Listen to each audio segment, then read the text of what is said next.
Eh bien, bonjour Léon, Bonjour. metteur en scène de la folle journée ou la folle, La folle histoire, folle histoire Petit Chaperon Rouge. du Petit Chaperon Rouge. Bonjour Anjaya, Bonjour. qui joue donc la mère dans une première partie, Oui. et dans la seconde partie, la grand-mère, sur lequel on reviendra naturellement.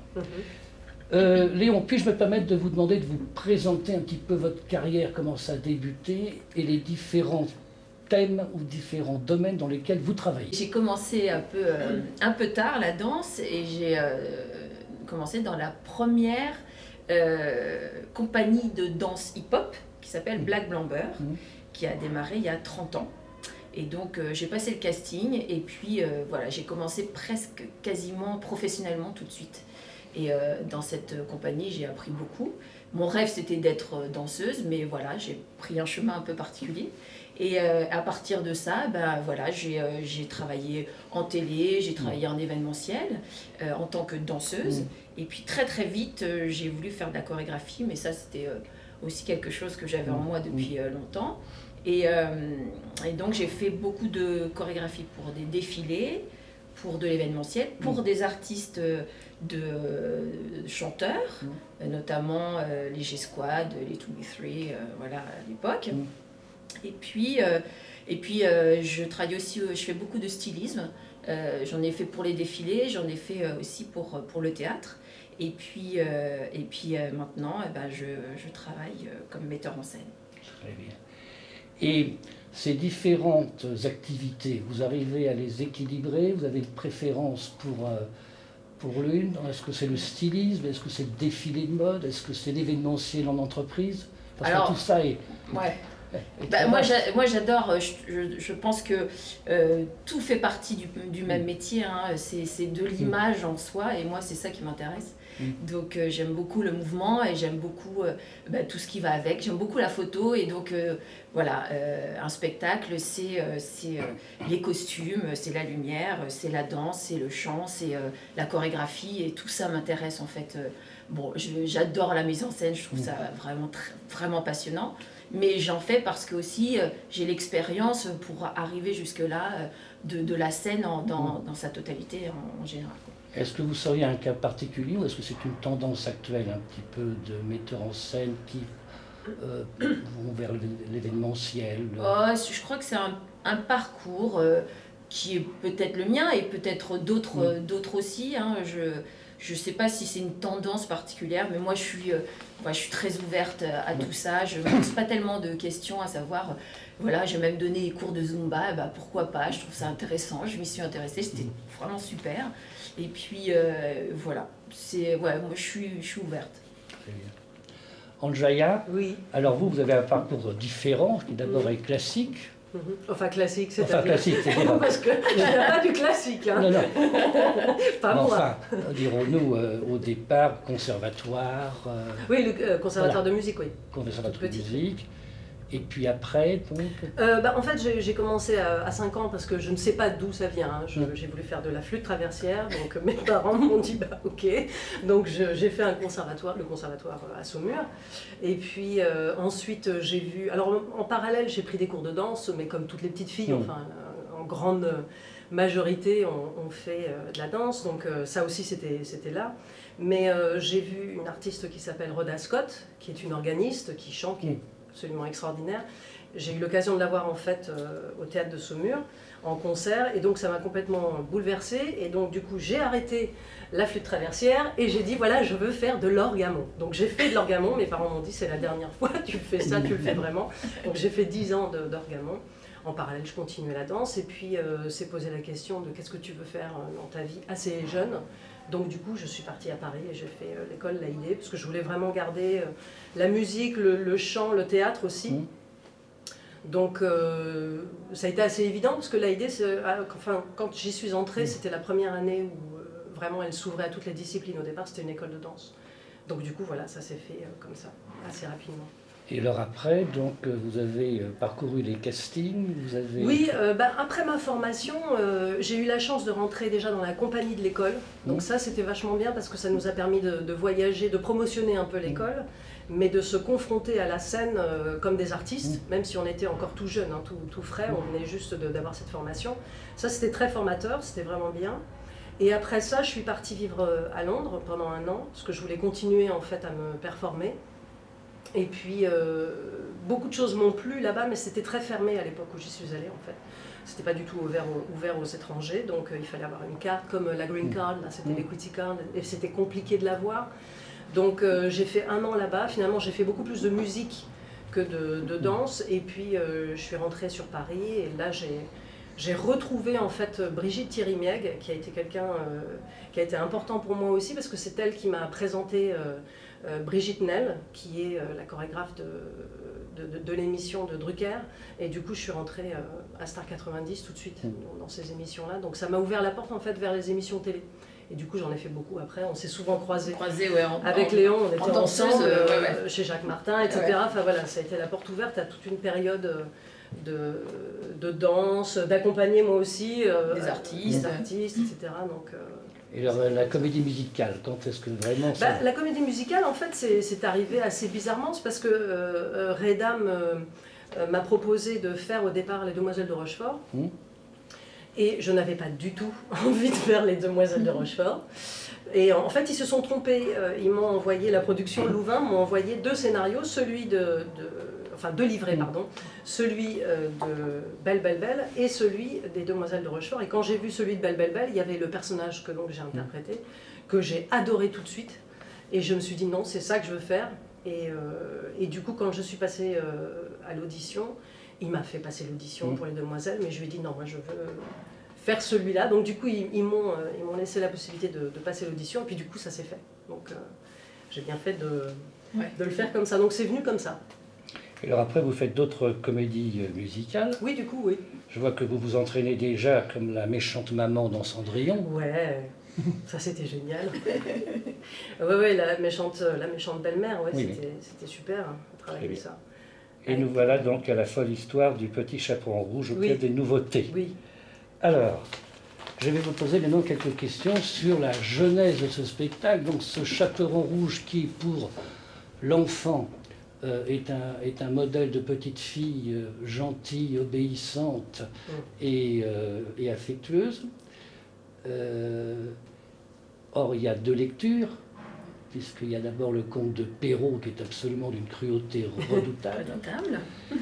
Et après, c'est un peu plus édulcoré à partir de Grimm, notamment en 1856. Alors, vous avez travaillé sur les 2 au départ ? Bon, je me suis intéressée aux 2, hein, mais effectivement, je n'ai pas choisi de prendre le côté épouvantable du conte, et j'ai choisi dans une vision, ma vision de ce conte, et puis d'en faire une fin qui n'est pas du tout celle... Parce qu'il y a eu 2 fins, hein. Il y a une fin où le loup mange les 2, et puis après il y a une fin où le chasseur lui arrive, il ouvre le ventre du loup, il fait sortir les 2, puis après il lui met des pierres dedans, et puis il y a encore aussi d'autres versions, hein, mais qui sont absolument épouvantables, mais voilà, moi je n'ai pas choisi ça, j'ai voulu en faire quelque chose de plus drôle. Vous pensez qu'il y a 2 lectures ? Dans cette version, dans la version de Léon ? Non, dans la version du conte en lui-même. Oui, certainement, mais enfin, il y a quand même une lecture principale qui est l'épouvante. Et là, pour le coup, quand on l'étudie à l'école, hein, on parle du viol, hein, on parle littéralement de ça. Donc moi, j'ai pas choisi de parler de ça. Comme c'est un spectacle pour enfants de surcroît. Oui, mais cela dit, c'est un conte pour enfants. Mais bon, voilà, est-ce que les enfants le comprennent de cette manière-là ? Mais justement, c'est ça qui est intéressant, c'est qu'on en parlait un petit peu tout à l'heure. Moi, je me disais, c'est étonnant à quel point, quand on est enfant, on ne se rend pas compte de la cruauté, jusqu'où elle va en fait. On a peur, je crois que le sentiment que ça nous procure ce conte, c'est la peur, effectivement. Donc, mais toute la lecture de se dire, ok, sa maman l'envoie dans les bois pour qu'elle soit confrontée à un animal horrible, enfin, et peut-être à la société, et grandir et affronter ses peurs. Enfin, je veux dire, quand on est enfant, on n'est pas du tout dans toute cette analyse-là, ça vient beaucoup plus tard. Donc, du coup, je trouve que c'est surprenant, ça, quand même. Hein. Beaucoup de contes sont assez cruels. Sont très cruels, et on n'a pas cette lecture quand on est gosse, quoi. Mais quand on est enfant, pardon, je crois que ce que ces auteurs-là ont bien compris, c'est que quand on est enfant, je crois qu'on aime bien avoir peur, quelque part. D'aller au cinéma, d'avoir peur, de se faire peur. C'est peut-être quelque chose qui nous permet aussi, quelque part, de nous confronter à nous-mêmes pour avancer. Donc, d'affronter sa peur, moi, c'est ça que j'ai décidé d'utiliser. Alors, dans la dernière partie, là, c'est une adaptation qui n'est pas du tout freudienne, pas du tout, mais on comprend bien pourquoi c'est bien la folle histoire de Chaperon Rouge. Je ne voudrais pas anticiper pour que les gens puissent réserver la surprise. Qu'est-ce qui vous a donné cette idée-là, d'un seul coup, de cette grand-mère qui s'émancipe complètement? Écoutez, gentiment, sans aucune... Oui, non, mais complètement. Je voulais avoir une image un peu différente, et je trouve qu'aujourd'hui, les grands-parents ont un rôle différent par rapport à avant, et je pense que c'est intéressant de voir à quel point ils sont jeunes et que les rapports entre les enfants et les grands-parents sont absolument géniaux, parce que là, la place des grands-parents, c'est que le fun. Et donc, je voulais avoir aussi cette lecture des générations, des filles, leur mère et leur grand-mère, et de voir que ces grand-mères-là, elles ont aussi une folie, et que à travers sa vie et sa recherche à cette femme aussi, de faire ce qu'elle a peut-être toujours voulu ou eu en elle, et puis par un drame, elle a choisi de faire un voyage tout particulier et de finalement se retrouver elle-même. Voilà. Nous avons l'impression en tant que public, quand on vous voit dans le rôle de la grand-mère, que c'est un ravissement pour vous de jouer cette dernière partie. Ah bah oui, c'est sûr. Mais les deux, c'est-à-dire que ce soit pour la mère, moi j'aime beaucoup aussi ce personnage, je me suis beaucoup attachée à ce personnage, parce que, pour des tas de raisons, j'aime beaucoup ce personnage. Mais puisqu'on parle de la grand-mère, ce qui était intéressant, c'est que justement, cette connexion que Léon voulait, c'est une grand-mère qui est un peu plus connectée à nous, ou au monde dans lequel on est aujourd'hui. Et ce que j'ai bien aimé aussi, c'est le côté... elle l'assume pas non plus quand même totalement. C'est-à-dire qu'au regard des gens, elle a peur d'être honteuse par rapport au fait qu'elle est complètement encore à son âge, comme une adolescente presque. Il y a quelque chose comme ça de l'ordre de l'enfant. L'enfant qui est en elle, il est toujours vachement présent, qu'elle ait 80 ans ou 90 ans. Et moi, c'est ça qui me touche dans ce personnage, c'est cette connexion qu'elle a. Moi, j'essaye de... Enfin, c'est pas que j'essaye, c'est que je sais que je suis quelqu'un dans ma vie, je suis très connectée avec la petite fille qui est en moi. Et tout ce côté, cette folie, mais aussi cette sensibilité et cette façon d'envisager sa vie sur le long terme, c'est-à-dire de pas s'empêcher de rêver, de partir, comme elle dit. Moi aussi, quand papy il est parti, j'ai voulu moi aussi visiter tous les pays que je voulais. Tout ça, c'est des messages quand même qui sont forts, dans le sens où on perd un être cher, mais il faut rester connecté à sa vie et continuer de la vivre jusqu'au bout, faire ses rêves, enfin, et tout ça, je trouve que c'est ça qui fait que c'est chargé. Toute la folie qu'elle a, c'est une chose, mais finalement, c'est le fond pour moi qui est intéressant dans ce qu'on a essayé là de dire. De tout ce qu'on vient de dire, c'est vrai que quand on voit l'ambiance dans la salle, les parents sont aussi ravis que les enfants qu'ils ont amenés. Absolument. Voilà, et bien j'espère évidemment que cela pourra vous amener de nombreux autres spectateurs. Ah ben merci. Oui. Par contre, avant de vous quitter, j'ai une question à vous poser. Nous voyons à la télévision de nombreuses émissions où on précipite des jeunes gens sur une chansonnette avec des jurys prestigieux. Et ces pauvres jeunes gens sont parfois un petit peu rejetés au bout d'1 mois, 2 mois. Ça doit être extrêmement pénible et tragique. C'est violent. D'être sous les projecteurs et puis d'être oubliés après. Vous, toutes les deux qui avez un parcours avec beaucoup d'écoles, beaucoup d'entraînement, beaucoup de techniques, autant vocales que chorégraphiques et qu'acteurs, quel est votre avis là-dessus, vous qui avez cette carrière? C'est-à-dire que là, on les lance d'un coup en prime time, ce qui est extraordinaire. Hein, pour eux, c'est des expériences incroyables. Mais effectivement, on est très vite, ils sont très vite devant les feux de la rampe et puis tout d'un coup, ça s'arrête. Donc, c'est ce qui est difficile parce que nous, si on a un parcours à peu près normal, on commence, on s'entraîne, on passe des auditions, donc on est confronté régulièrement aux auditions et ça, ça forge le caractère, l'expérience et tout ça. Donc là, c'est très rapide, donc évidemment, la chute, elle risque de faire mal. Mais ça fait malgré tout un petit peu partie du jeu et si c'est ça qu'ils veulent faire, si malgré ce qu'on ait pu leur dire et qu'ils sont peut-être pas à la hauteur, ça ne veut pas dire que c'est fini pour eux. Parce que si on veut vraiment arriver dans ce milieu, on peut y arriver par plusieurs portes. Toutes les deux, on n'a pas la même expérience et pourtant on s'est retrouvés à des moments ensemble. Moi, j'ai pas fait de classique, j'ai fait très très peu de danse avant de démarrer. Et ça n'a pas empêché que je me retrouve avec des filles qui avaient 15 ans de danse classique.